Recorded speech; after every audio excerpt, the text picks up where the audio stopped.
mas a gente vai começar falando dos deslizamentos que aconteceram aqui na nossa região, onde aconteceu desmoronamento de terra e aí acabou assustando alguns moradores. Isso aconteceu em São João Batista, que é uma das cidades que mais vem enfrentando essa situação delicada, né?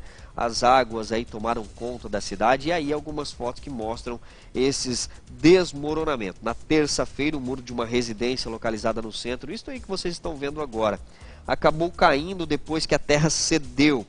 Isso aconteceu por volta das 10 horas da manhã.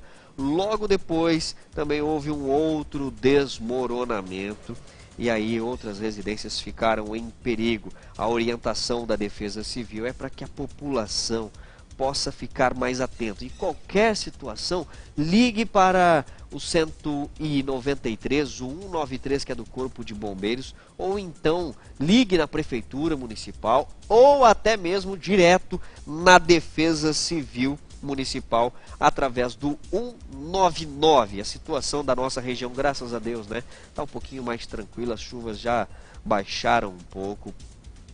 A Prefeitura ontem de São João Batista enviou um material para que a população possa ficar um pouquinho mais despreocupada em virtude das chuvas, já que as chuvas estavam realmente preocupantes, mas agora a situação está um pouquinho melhor, mas a previsão do tempo indica que pode haver chuvas ainda neste final de semana.